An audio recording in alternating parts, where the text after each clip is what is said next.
Good morning, it's the 4th of December. The sun now coming from the east. It's cold, you'd need heat. I had the space heater on there. You wouldn't stand here like this without it in rural Ireland. But it's not a bad day, a good day yesterday too. Now folks, just a wee bit of catching up on news. Some people criticise me for mentioning Rosie O'Donnell and all that, but this is a Conservative site and we do use satire and we do laugh at the lefties losing it. And Rosie is a lefty and she has come to Ireland. She's one of the few to actually leave the United States and come to Ireland fleeing from Trump. And there's another one in the Cotswolds, someone said there, and she come over and she was going to do the divil and all and tell the English what to do, and they soon got sick of her and she's heading back. I'd say Rosie will go the same way pretty soon. I don't know whether she kept her house in America or not. Some say she travelled over and back. I don't know. Anyway, we're entitled to mention these people because we're a Conservative site, largely pro-Trump. So that's the thing. Now, the thing is that the racket in Europe continues. They're in a terrible bind. The latest now is that even if the Belgium bank allows Russia's assets to go, Russia's money to go to Ukraine, and the Belgian government okays it, Europe is not inclined to give any kind of guarantees that they'll repay it if Russia sues, which they invariably will, and they won't be suing in a court that'll suit the EU, can I tell you. EU will just be a noticed party to it. That's all they'll be. And they'll almost certainly lose, and then the bill comes to the Belgian bank, and the Belgian bank will join the Belgian state because it will have forced it to move. And my advice to the Belgian bank is get all your paperwork done up, have everything signed by somebody. There is a trend in modern days not to have accountability. And a very good example of that is in the applications for the wind farms and the battery storage and the solar farms. You get a firm of consultant engineers putting their name to it, but no individual engineer putting his name to it at all. So you don't have an individual who puts his name to the document. Now, the latest out of Europe is they're going to use an emergency clause in the EU's constitution for emergencies. That'd be like where there'd be a war within Europe, and certainly within European boundaries, to overcome the veto of Orban, the president of Hungary, and Slovakia. They're objecting to it, and there has to be unanimity to give funding of any kind to Ukraine, and they're objecting. So the EU is caught with that, but there is a clause for emergencies. But in my view, an emergency would normally be a war within its borders. I do not believe you can have an emergency in the EU outside its borders, and therefore I'd advise again anyone dealing with these crowd, they're slippery, so you need to tie them down. I don't think that'll work, but we'll soon see. Now, Ukraine, they're going to fund Ukraine for 2 years more after April next. 2 years more. After that, where are they going to get the money? Now, meanwhile, there's two representatives of the American government in Moscow today. They came yesterday. Steve Witkoff and Kushner, Trump's son-in-law, Kushner, are over trying to hammer out a deal. There were supposed to be 10 hours negotiations between them. Very, very, very difficult negotiations, but at least it's good. It's an effort being made, and it always keeps that door open. Now then, there's no diplomacy in the EU except when there's money in it. Frederica Mogherini, she's EU's top diplomat between 2014 and 2019. She's the top foreign policy chief. Now, she's been accused by the European Public Prosecutor's Office for fraud and corruption to do with the College of Europe. Now, in what's happened, it's in Bruges, Bruges. I was in it one time. And it also involves the European External Affairs Action Group and of all these EU funded. Now, what happened here was there was a course of 9 months for junior diplomats. In other words, to fill their heads full of EU spin and teach them how to be diplomats. It was a 9-month course, and it was supposed to be open for tender by a number of the colleges within the EU, and that would have included Ireland as well. So obviously they wanted it nice and cosy and get it in beside Brussels, where everything, they wouldn't have to, they could work from home and still claim their expenses.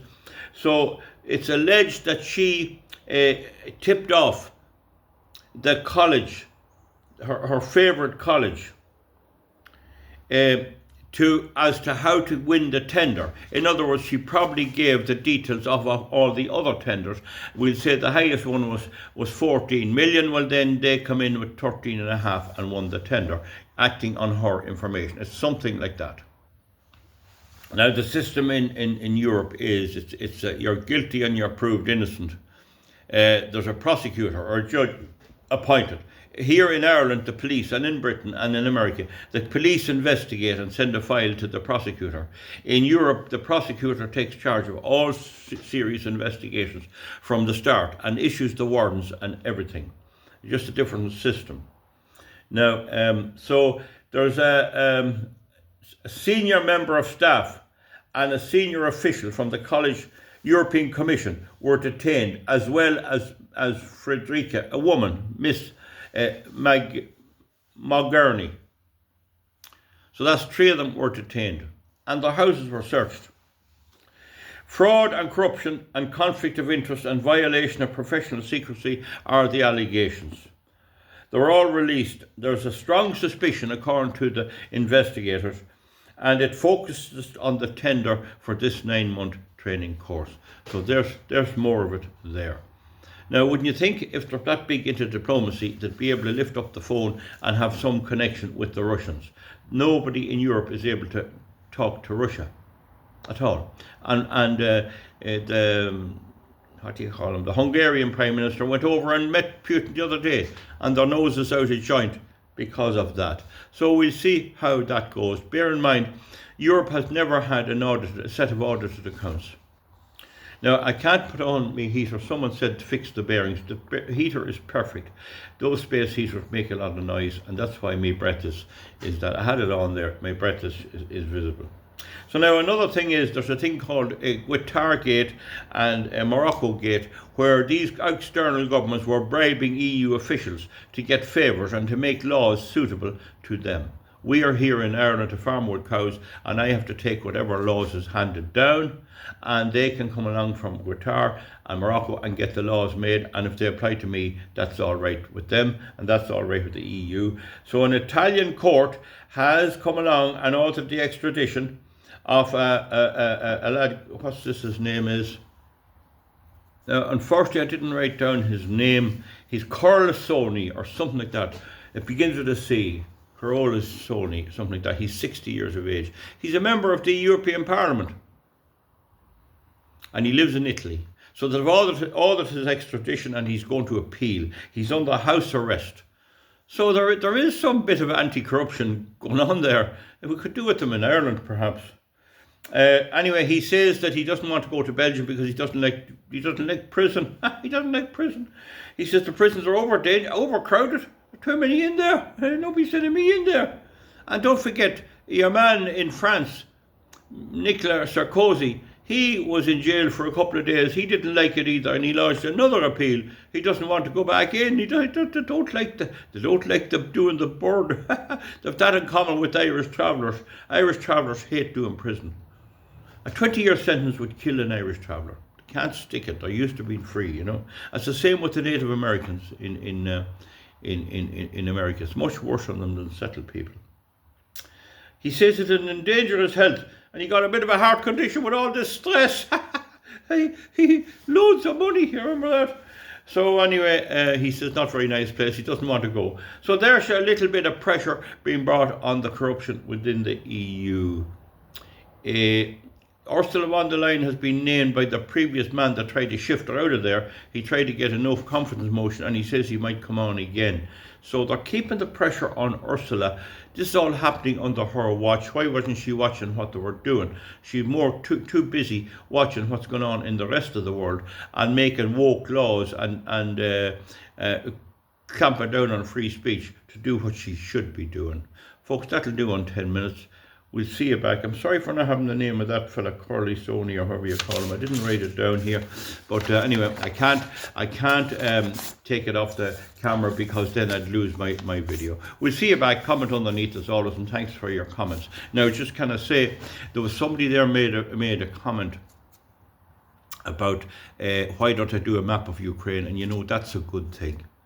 I think I may have up in the attic somewhere a roll of big white paper. I hope it's still there, and I'll put it up in the main studio, and and I get a couple of colouring markers, and we will do a thing of the Ukraine, because fair enough, there's no mainstream media showing a map of the EU, of the Ukraine, and that's because the staff at RT or BBC cannot read a map. There's not many people can read a map. I remember I was down in Templemore and we're doing a course on map reading. It was part of it. It was a CID course. We're doing map reading, and this sergeant brought us out, and they did the first day of it, and sure, I was top.